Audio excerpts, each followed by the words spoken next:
మద్యం సిండికేట్ల వ్యవహారం మకిలిని తొలగించుకునేందుకు excise revenue ఉద్యోగులు పడరాని పాటలు పడుతున్నారు. ఏసీబీ సిఫార్సు చేసిన చట్టపరమైన శాఖాపరమైన విచారణతో పాటు కమిషనర్ ఆఫ్ ఎంక్వైరీని తప్పించుకోవడానికి ముడుపులు చెల్లించేందుకు సిద్ధమవుతున్నారు. సచివాలయం చుట్టూ తిరుగుతూ కేసులు మాఫీ చేయించుకునేందుకు బేరసారాలు సాగిస్తున్నారు. ఇందుకోసం కేసు తీవ్రతను బట్టి ధర కూడా పలుకుతోంది. మద్యం సిండికేట్ల నుంచి ముడుపులు తీసుకుని అరెస్టైన ప్రభుత్వ ఉద్యోగులతో పాటు వారికి సహకరించిన వారిపైన చర్యలకు ఏసీబీ సిఫార్సు చేసింది. చట్టపరమైన విచారణతో పాటు క్రమశిక్షణ, శాఖాపరమైన చర్యలు, కమిషనర్ ఆఫ్ ఎంక్వైరీస్ కోసం అవినీతి నిరోధక శాఖ నివేదికిచ్చింది. దాదాపు 1100 మందిని నిందితులుగా పేర్కొంది. ఎక్సైజ్ శాఖకు చెందిన డిప్యూటీ కమిషనర్లు సహా ఇన్స్పెక్టర్లు, ఎస్ఐలు, కానిస్టేబుళ్లు, పోలీసు శాఖకు చెందిన డీఎస్పీలు, ఇన్స్పెక్టర్ స్థాయి అధికారులు మద్యం ముడుపుల వ్యవహారంలో అరెస్టయ్యారు. కేసుల మాఫీ కోసం ఉద్యోగుల ప్రయత్నాలు ప్రారంభమయ్యాయి. ఉన్నతాధికారుల నుంచి సిబ్బంది వరకు అందరూ సచివాలయం చుట్టూ చక్కర్లు కొడుతున్నారు. కేసు తీవ్రతను బట్టి 5 నుంచి 10 లక్షల వరకు ముడుపులు చెల్లించేందుకు సిద్ధమవుతున్నారు. ఈ మేరకు బేరసారాలు జోరుగానే సాగుతున్నాయి. రాష్ట్ర సచివాలయంలోని కే బ్లాకు కేంద్రంగా ఈ తంతు నడుస్తోంది.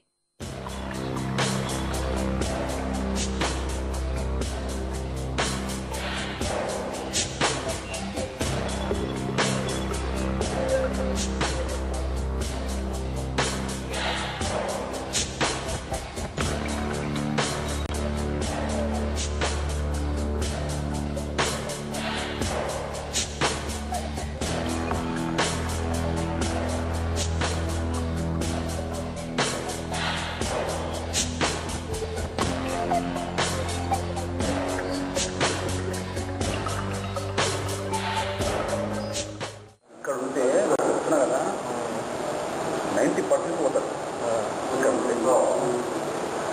ఇక్కడ సెక్రటరీ ఎంతమంది ఏ టీం వచ్చినా కూడా జీవో లేదన్నమాట. సెక్రటరీలో వాళ్ళకి అలవన్స్ లేదు, ఎన్టీ కూడా అలవన్స్ అంటే ఎటు కదా హెడ్ ఆఫీస్ కదా సెక్రటరీ ఎటు కదా 23 కదా అట్లానే ఉండాలి.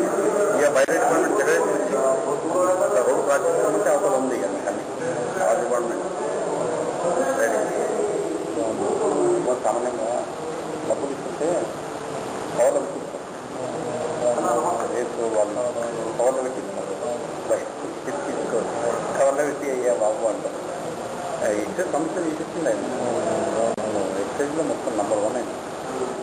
అవినీతి ఉద్యోగుల ఆతృతను సొమ్ము చేసుకునేందుకు దళారులు బేరసారాలు సాగిస్తున్నారు. వాస్తవానికి అవినీతి నిరోధక శాఖ కేసుల్ని మాఫీ చేసే అధికారం కేవలం ముఖ్యమంత్రికి మాత్రమే ఉంటుంది. అయితే శాఖాపరమైన, చట్టపరమైన చర్యలపై సిఫార్సు చేసేందుకు రెవెన్యూ శాఖ ఉన్నతాధికారులకు అధికారం ఉంటుంది. ఆ శాఖకు చెందిన మధ్యవర్తుల వద్దకు మద్యం ముడుపుల కేసులు ఎదుర్కొంటున్న ఉద్యోగులు ఎగబడుతున్నారు.